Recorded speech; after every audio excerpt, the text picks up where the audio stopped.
So, it's good to see you guys. We got a good lesson for you today about the 1920s. I hope you enjoy it. But before we get down to business about taking notes about the 1920s, discussing photos, writing a few responses to some interesting questions, I actually have a primary source for you on your desk. And if you look, it's State of the Union from Calvin Coolidge. All right? Now, I only picked the first paragraph because I think the first paragraph of this particular primary source and speech is indicative to the topics we're going to be discussing about the 1920s, because that's really our next area, the 1920s America. All right? So let's go ahead and read this. In fact, I'll just read this aloud, follow along with your copies. To the Congress of the United States. No Congress of the United States ever assembled, on surveying the State of the Union, has met with a more pleasing prospect than that which appears at the present time. In the domestic field, there is tranquility and contentment, harmonious relations between management and wage earners, freedom from industrial strife, and the highest record of years of prosperity. In the foreign field, there is peace, the goodwill which comes from mutual understanding, and the knowledge that the problems which a short time ago appeared so ominous are yielding to the touch of manifest friendship. The great wealth created by our enterprise and industry and saved by our economy has had the widest distribution among our own people. It has had the widest distribution among our own people and has gone out in a steady stream to serve the charity and the businesses of the world. The requirements of existence have been passed beyond the standard of necessity into the region of luxury. Enlarging production is consumed by an increased demand at home and an expanding commerce abroad. The country can again regard the present with satisfaction and anticipate a future with optimism. So, wow, there's a lot to think about there. But we kind of ended off our last lessons at the end of World War I, and we're progressing into a new era of American history. This speech is 10 years after World War I. How has life changed for the American in that time since, based on his speech? Feel free to look back through it. What are some of the words he uses? Industry, economy, luxury.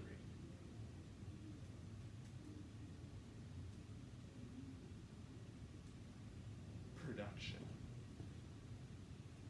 What would be, how is America changing? Let's focus on that word luxury particularly.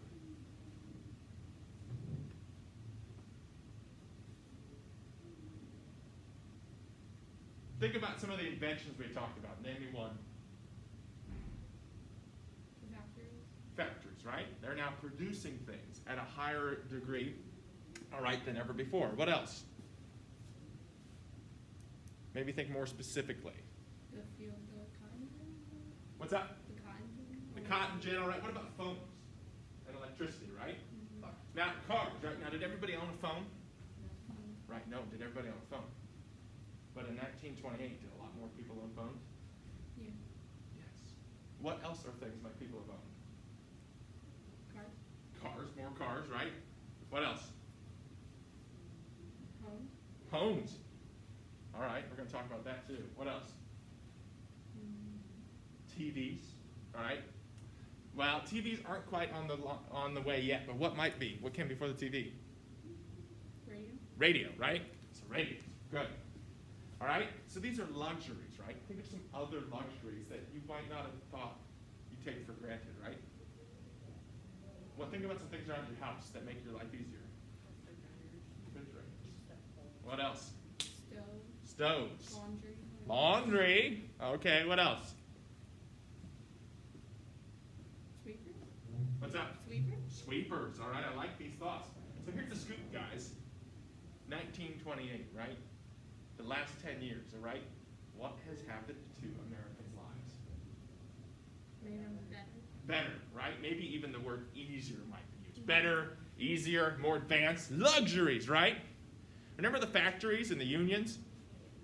Right? What were they fighting for? The unions. Better pay. Better pay. What else? Shorter hours. Shorter hours. Better working conditions, right? Well, starting in the 1920s, they start to get some of that. More time off, right?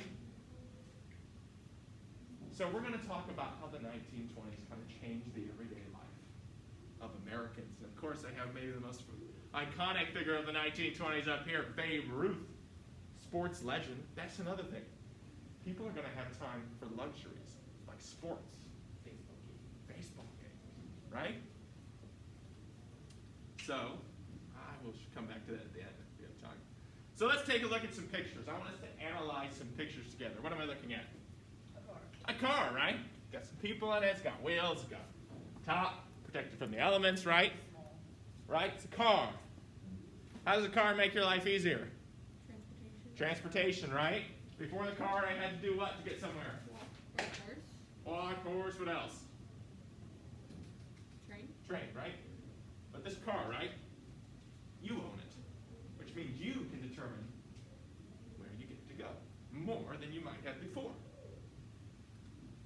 What is this? Radio, right? Love it. She's working the dials over there. You got the whole family around here listening to all sorts of stuff, right? How does the radio change your life? Yeah, instant news, right? Daily news reports. How else? Baseball games, luxuries, right? They look like they're having fun. Remember how long they had to work in the fields before factories and advances came along? Sun up to sundown, back-breaking work. They don't look like they're breaking the back. Life looks good, right? They're relaxing in the living room. All right. Old gold cigarettes. Scored with natural goodness, not a cough and a carload. Not only is it healthy, popular, but endorsed by sporting athletes. What's that? It's a phone. Early model of a phone that many houses would have, right? Think about the advantages of having a phone. Before the phone, how do I contact my relatives? One of two ways, really. Gotta go find them. Actually, three ways. What else? We'll find face-to-face, letters. The other one, you might beep, beep, beep, beep, beep, beep, beep, beep. Telegraphs, right? Good. So telegraphs, right? But now I don't have to walk down to the station to make a telegraph. I don't have to write in an envelope, mail it out, get a response a week later. I don't have to travel across country to talk to somebody. I can pick up the phone and call him in his living room. Right? Think about how much easier life is simply getting. Think about the work that went into everyday life prior to some of these things. Man, what is that? Oh my goodness, yes, it's a washing machine. She wrings out. I think that wrings out the clothes. But yeah, wash in here, wring it out here, water comes back into there. I think that's how it works. It's like early. But think about washing machine. How did you wash clothes before this? Does anybody even know? Like in your hands with one of those washboards. Yeah, you guys both right. Washboards, right? And so washboards, it's like, man, it's like a workout. Hours, man. Laundry was a full-time gig. That's why there were literally laundresses. All right? But now, my gosh, you can just walk away and come back in an hour. It's done. I guess you got to ring it out with this one. But, I mean, still, think about how all the time you have now. And what are you going to do with that time? Yes. Whatever you want, somewhat. What's this? Airplane. This is actually, sorry, the end of the 1920s, but early aviation travel. Yes, people hopping on the plane and going to a destination. All right? Of course, that's going to change everything, even more maybe than a car will eventually. Now I can literally go to other countries faster than I used to be able to. Boats, right? Take you a week or two by boat at this time to get to anywhere else other than North America. Hours. Oh yeah, the Hoover. Isn't that still? Yeah, Hoover's still a brand, absolutely. I saw Hoover. That's a top brand. But Hoover vacuums, right, man? They changed the game. Think about pre-Hoover vacuums. How did you sweep your home? Yeah, right. Broom, right? It takes a long time. Think about just the the time you're saying washing machines and vacuums, cars and phones, right?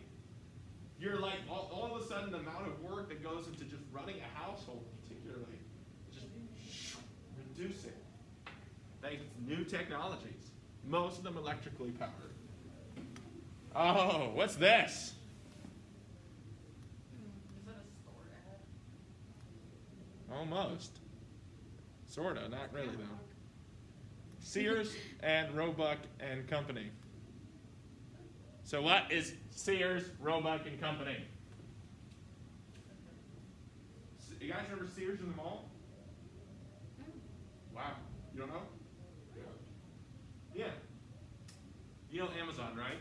Yeah. Sears was Amazon before Amazon. This is the Sears and Roebuck catalog.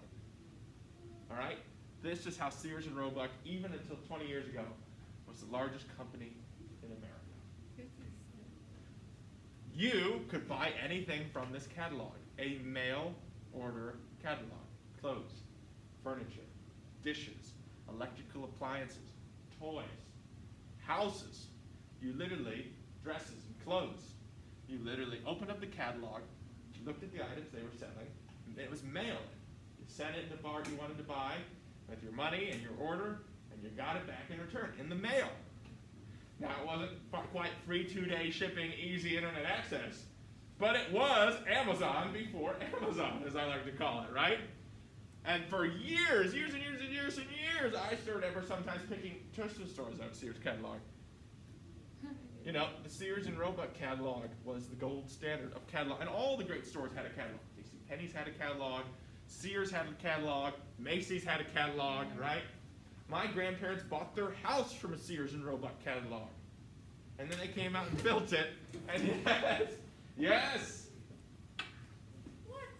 Yeah, the things you could buy in a Sears and Roebuck catalog, medicine, like, you know, clocks. I mean, just look at the things on here. Glassware, dresses, shoes, there's endless.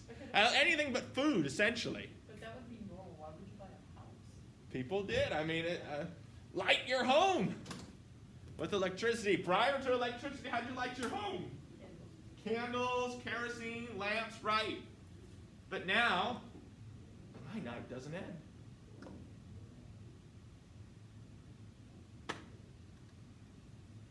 My goodness, what is that? The fridge.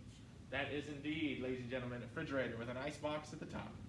It looks like a little glass cover. Yeah, no, this, of course, think about this. If you wanted to cook a meal prior to the fridge, you woke up in the morning, you walked out to the market, you bought your ingredients, you came home and you cooked it. Wow, that's a lot of work. But now, I can go to the market, buy all my goods for a week, shove them in here. Didn't they like put it in the ground outside stuff? Ah, that's actually a good point. Actually, my granddad could tell you about that, because what they had was something called a spring box. And he lived up in the mountains. And they had a box that literally sat in the middle of a stream. And water rushed past the box, keeping it cold. Yeah, so that did exist, but not everybody lived next to a stream. I mean, a lot of people did, but you know, yeah, spring boxes were a thing. My goodness, they're not farming, nor are they working in a factory. What are they doing? They are partying, they are having fun, they are dancing, they have free time. My goodness, isn't America changing? Facebook. And of course, the legend himself, Babe Ruth again, right? Have you seen the movie? I haven't seen it. I didn't know there was a Babe Ruth movie, actually. But here, after having looked at these pictures of new things in the 1920s, how do you think life changed for everyday Americans? Explain your answer in a written paragraph for me at the top in your notes.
So how did life change for everyday Americans? Thoughts? Quick. Larson. They got a lot easier. A lot easier, right? A lot easier. What else? It's more helpful. More helpful. Another thing, too, to think about, I mean, in the speech, Calvin Coolidge talked about production and prosperity. Think about all the money that's coming in from making these things, all the jobs that are being created. They got more time to themselves too. More time to themselves, too, right? So, like, not only is there more money, more luxuries, more time, people are owning things. We'll talk about that in a minute. I mean, like, that sounds like nothing from the life of the Industrial Revolution that I talked about. They're also losing jobs, though. Like you said, there was washers that people would. Well, that's true. They're losing some service jobs, correct? Like, that's true. And there are, of course, technically, with mechanization, there's a less need for farming. We know that, too. So there are some jobs that are disappearing, but luckily, the jobs that are being disappearing are still being replaced with other jobs, at least, rather than a net loss. All right, so let's take a look now at some of our notes here. Now I finally made it. So reasons for prosperity in the 1920s, all right? After the initial slump, at the end of World War I, opportunities began to rise. The 1920s were fast becoming a prosperous time for many Americans. Government policies favoring businesses often contributed to this as well.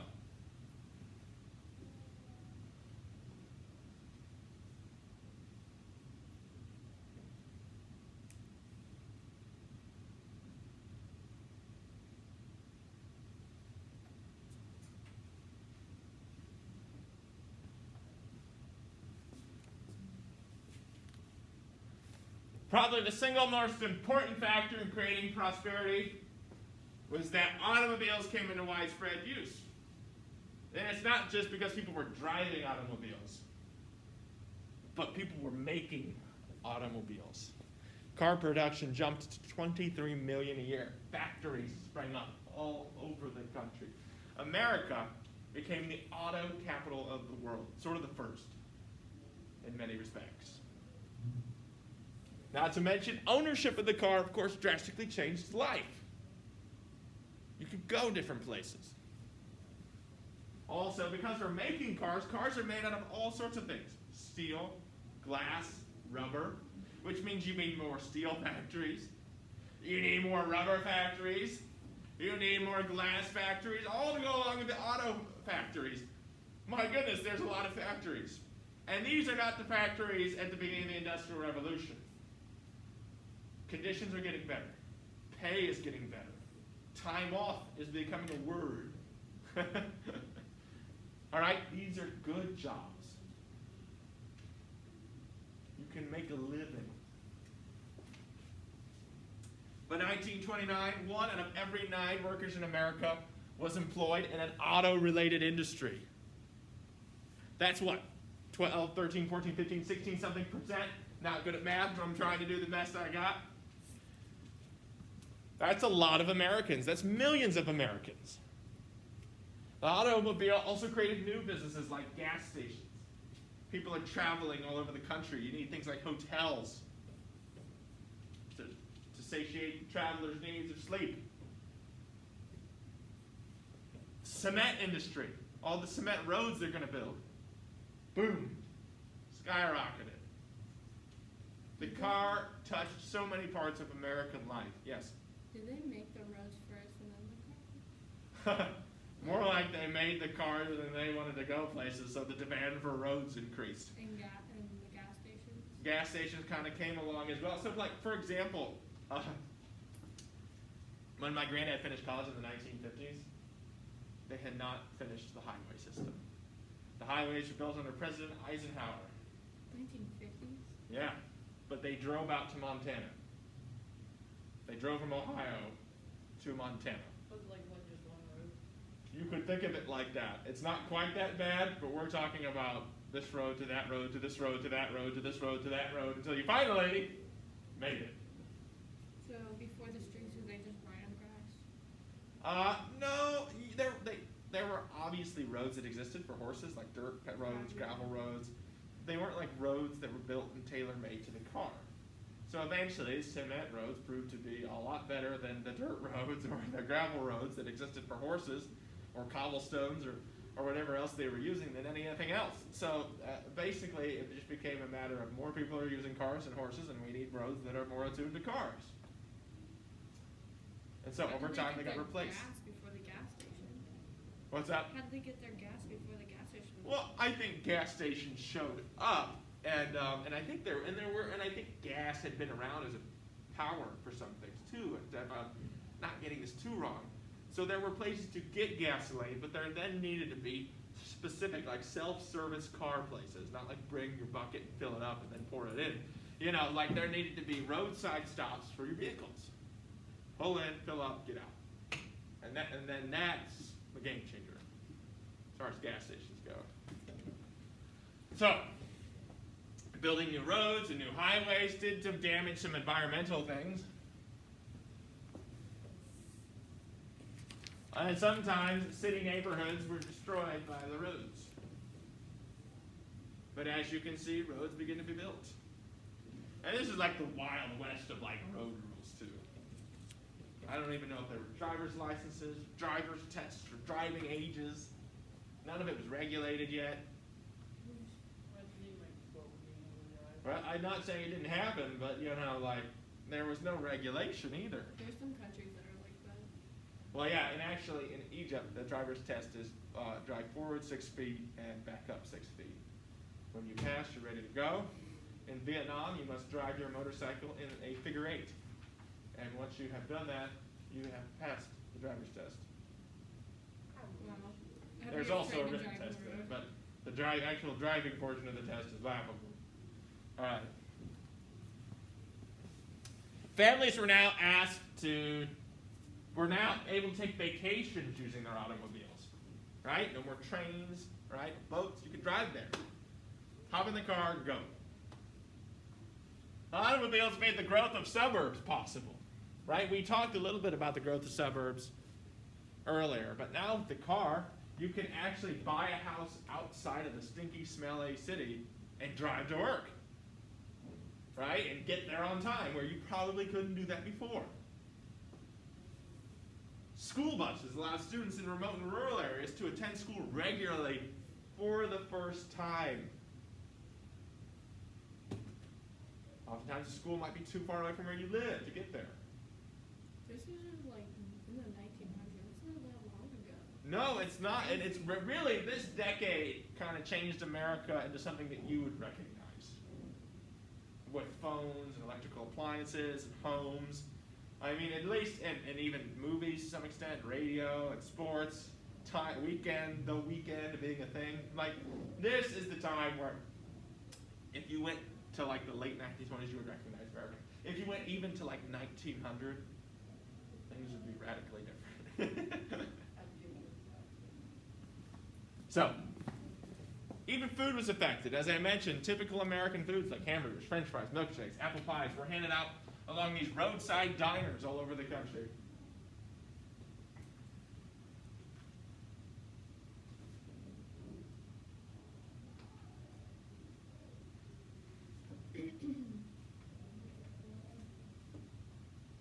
Questions so far about the 20s? So, and Henry Ford introduced something he called the Model T in 1905, which is sort of the springboard for mass production of the car. It was the first car that could be made and afforded by middle-class Americans. Everybody could own a Model T. And Ford was producing 1.6 million at a price of less than $300 per car. Ford's assembly line production was so efficient that he was able to double his workers' wages and still slash the prices of his cars, making them affordable and providing his workforce with a living wage.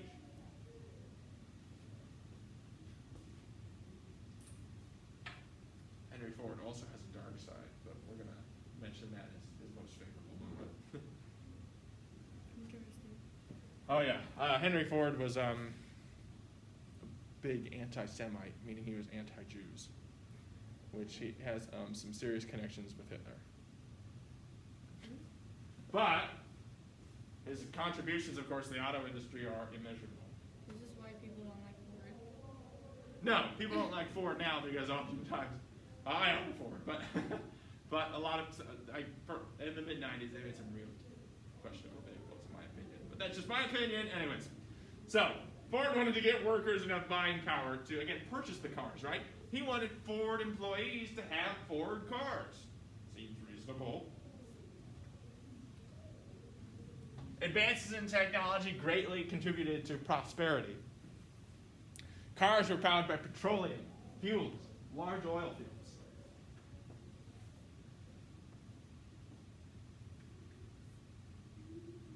Assembly lines and mass production techniques improved. Power plants that provided electricity to homes and businesses at reasonable prices.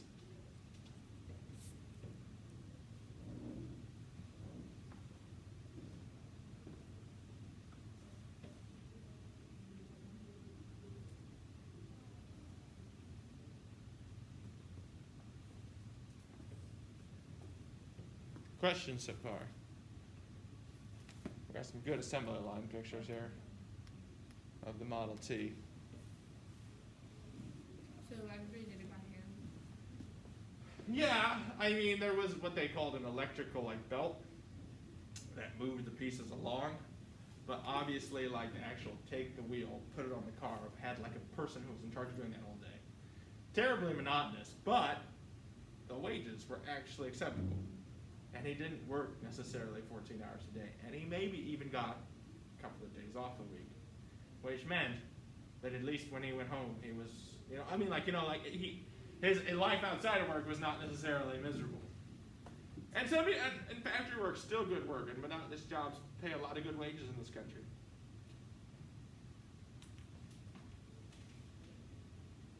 Now let's go ahead and watch this actually. It's a video of the Ford assembly line making a Model T. So kind of show you and answer your question actually.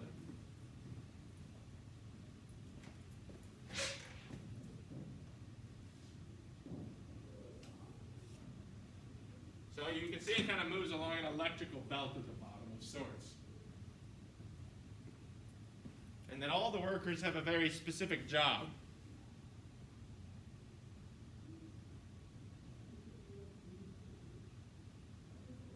Finish their job and it moves along.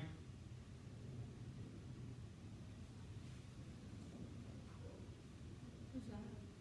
Light? That's something in the car. It looks like light. Must have been so. Yeah.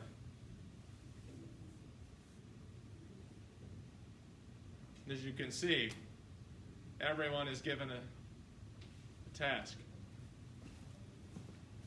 Thank you.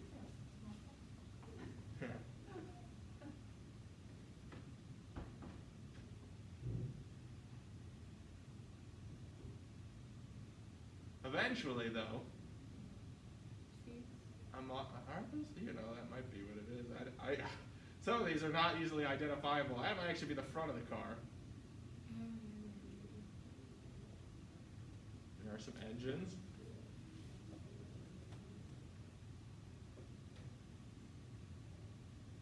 See how it moves along again, that electrical belt.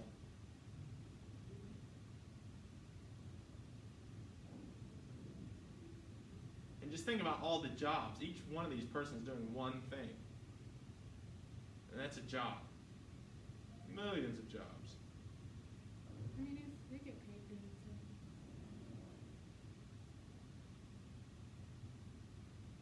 Yeah, that was it.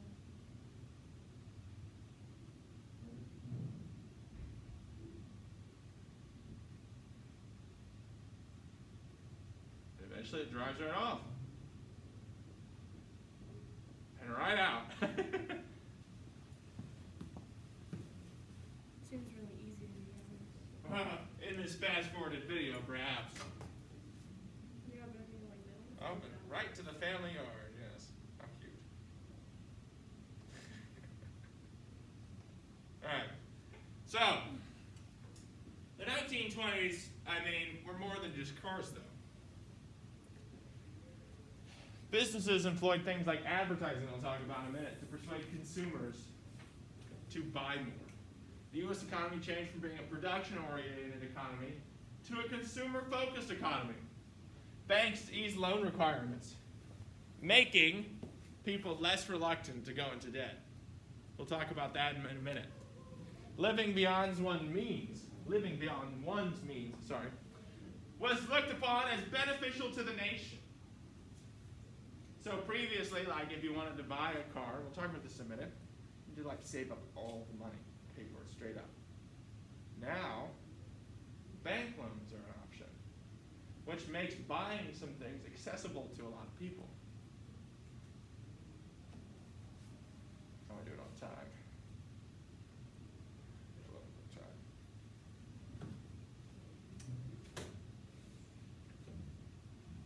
Also, many Americans were bucking against the traditional values, and we'll talk more about that in a moment.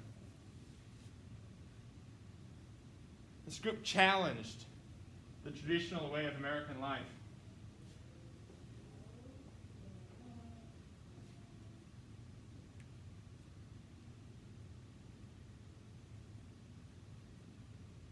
And because of this, there were also parts that were rebelling against the change.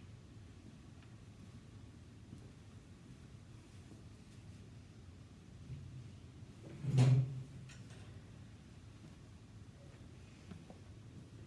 actually got a Chevy. Chevrolet.